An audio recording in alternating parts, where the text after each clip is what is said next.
This is Sarah Squires bringing you behind the headlines in today's edition of WyoToday Newsroom. Today, I am joined in the studio by Yelisa Leiva. She is the lead family advocate for Wind River Cares Victim Services. Welcome to the show. Hello. Thank you for inviting me. Now, Yelisa, I know not everybody maybe marks their calendar with this, but October is Domestic Violence Awareness Month, which, is a time I think for all of us to kind of check in on our families, our loved ones. If we might need help ourselves, it's a time to maybe take stock of what help is out there, the resources that we have in our community.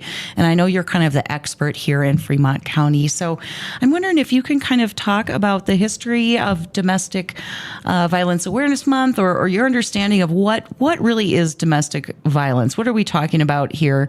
And, what are some of the roots and the factors that we should be thinking about this month? Yeah, so domestic violence is obviously a very serious issue that affects anybody, regardless of socioeconomic status or racial identity, any sort of community. It affects everybody. And different agencies define it in different ways, but we here at Tribal Victim Services, we define it as intimate partner violence and family violence. And so with those issues, it's a community issue. It's not just an individual issue. So when domestic violence happens, the root of the problem really is power and control. There's a lot of myths out there of what results in domestic violence. Like, let's say someone is using alcohol or drugs. Now that can exacerbate the abuse, but it's not the root of the issue. It's really about having power over the person that they're harming and maintaining control over that person. And so Domestic Violence Awareness Month is very, very important to, raise awareness about this issue because it is a taboo topic. Mm-hmm. And I think today in time, we are much more open about it, but there's a lot of aspects of it that are hard to talk about, even in our own families or in our own homes. It's very hard to talk about, but it's important to discuss these issues, have events, raise awareness like this interview to really make note and work together as a community to end domestic violence at some point, someday. Yeah. So domestic violence, I think some kinds of violence, some kinds of, societal problems can feel kind of black and white, but domestic violence, often, this is part of a family that, it could be, your abuser could be someone who you love very dearly, so it can be a very complicated situation and make it all that much harder to come forward or to reach out and ask for help. I know that Wind River Cares Victim Services offers some resources, and there are other resources out there, and I'm wondering, Yelisa, can you talk a little bit about some of these resources that we have here in Fremont County for folks who maybe know, hey, I need to come forward, or my daughter, she needs some help. What should we be, what are some things that we can offer when we're concerned about a family member or even ourselves? Yeah, I think the first step is to believe the person that has disclosed anything to you. And it's also good to listen, because I think that a part of victim services and any domestic violence, sexual assault agency does is that they empower individuals that have gone through domestic violence. And that looks like, making sure that they're choosing what is best for them, because the person that has abused has maintain control over every single decision of their life. And so providing that empowerment is really crucial to them thriving and healing. And so as a friend or family member, keeping that in mind, and sometimes people are not ready to leave. And that's hard, very, very hard to accept in the moment if you really, really care about that person. But the statistic is, nationally, it takes about 7 times for someone to leave before they fully end up leaving. And in fact, during COVID, because of the isolation, because isolation is a tactic that abusers use to maintain power and control, is that COVID quarantine really enabled that isolation. So it bumped up to 9 times to leave. So going back to your question, to support somebody is, listening to them, giving them options. And those options look like, having them reach out to us. Now, we are an agency that for someone to be a client of ours, they have to be tribally enrolled or descendant. So they can reach out to our crisis line, which is 307-840-1098. And then there's 2 others. So Fremont County Alliance serves the entire county, and they serve anybody. And Eastern Shoshone Victim Services also serves anybody that lives within the reservation. Okay. So to kind of recap some of these other resources that we've got here in Fremont County. So the Fremont County Alliance serves anybody in the county, and the number to call to reach out to that organization is 307-856-0942. And then Eastern Shoshone Victim Services, you can give them a call at 307-438-3306. Now, Yelisa, I was kind of looking at some of the resources that are out there, in particular with Wind River Cares. And I think, when we think about domestic violence, sometimes we think about, well, they're not ready to leave and then they leave. But, a lot of times there's a lot of things that happen in between there. There's a lot of ways that we can provide some intervention, safety planning. Sometimes people need legal assistance. Sometimes when we're talking about maybe a husband and wife or people with children, who's going to watch the kids? There are a lot of ways that families rely on one another, even when we've got potentially some violence going on there. And so can you maybe go over some of the things that you guys do to help out families and victims in these situations, from crisis intervention all the way to, it sounds like you've got some legal medical help, available too. Yeah. So with our services, we have a 24/7 crisis line, which I mentioned, and usually people reach out to us that way. And we respond to clinics, hospitals. We can respond to other areas as long as law enforcement is present. And from there, we can provide safety and emergency shelter.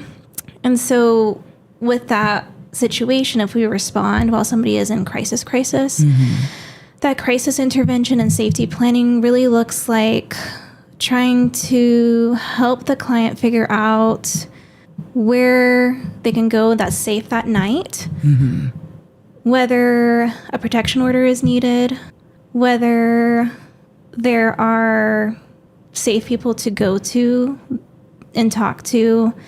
And if they do decide to go back, we can safety plan around that, because again, we are empowerment based. Now what we say is, I do fear for your safety if you do go back, but we are here. We are always here for you, no matter what. And so that's an important note about our agency, is that because of those statistics that I mentioned about people going back, we meet our clients where they're at. And so we just maintain and plant that seed that we are there for them. But let's say they are wanting to leave the situation.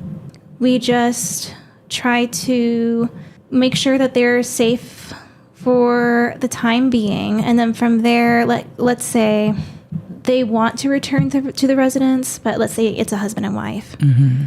And so a protection order can help with that situation if they, in filing that, they write down that they would like to live in that residence.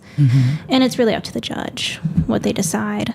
And let's say that's not the situation, they want to live somewhere else. We can provide long-term case management for that as well. So, a victimization happens.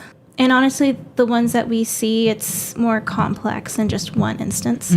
But victimization happens and it takes a bit for somebody to really get back on their feet, especially domestic violence, especially intimate partner violence specifically, because there is an aspect usually of financial abuse. That's a really big one, of the person abusing, taking control of the finances. And then that's why they stay too, because they're like, well, if I leave, I won't have a job, I can't pay for anything. And so it's really important for us to be there for them and provide that support to apply for housing or benefits or anything that can really help sustain them in the long run, and so that they can become independent and really thrive.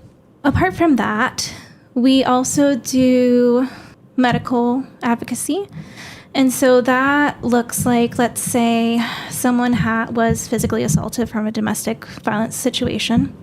We help with taking any pictures or anything if they do want to report. Another distinction as well with our agency, and I believe Fremont County Alliance and Eastern Shoshone Victim Services is the same because they're all community-based, but there are system-based advocates that work with law enforcement, like our PD Victim Services, FBI Victim Services, BIA Victim Services.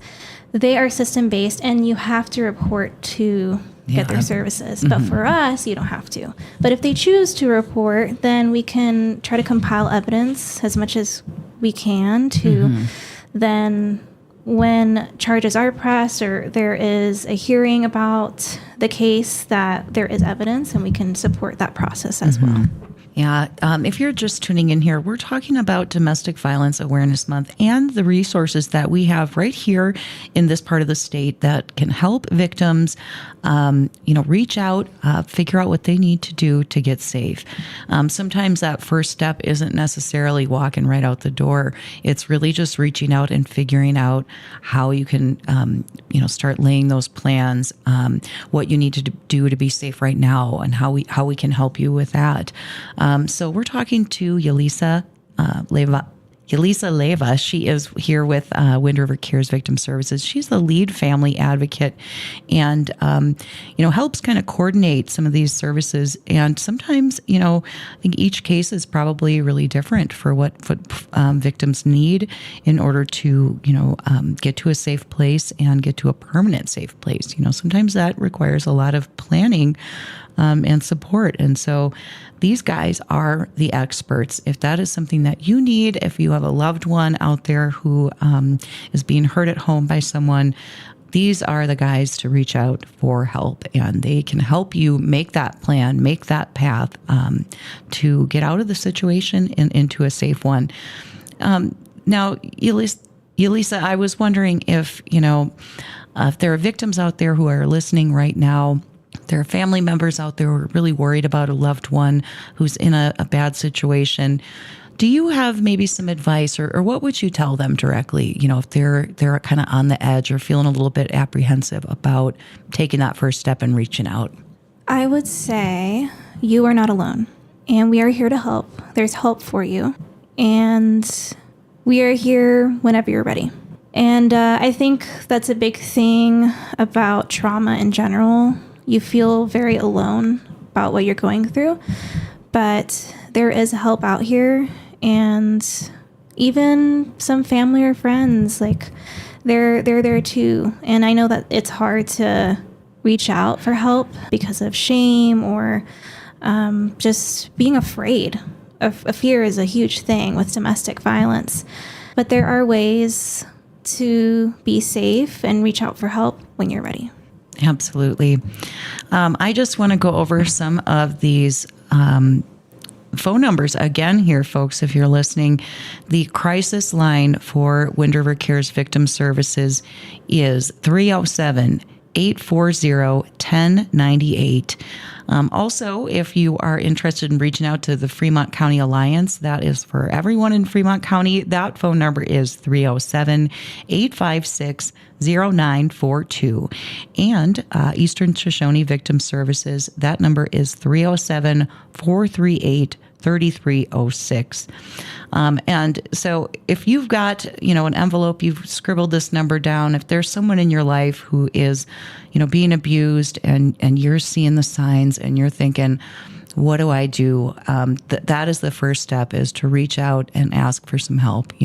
There's all kinds of planning, contingency planning, crisis intervention, safety planning, legal advocacy. I mean, sometimes we forget that this can be in the courts as well, and you might need some resources there. Also, referral services. I think this is one issue where it really does take a village. There are a lot of folks out there who've got help for you, and reaching out, Wind River Cares is a great first step to start sorting that plan out. I want to thank you so much for helping me reach out to folks here, our listeners, and make sure that they're aware of the resources out there. So thank you so much, Yelisa. It's been wonderful talking to you today. Thank you for having me.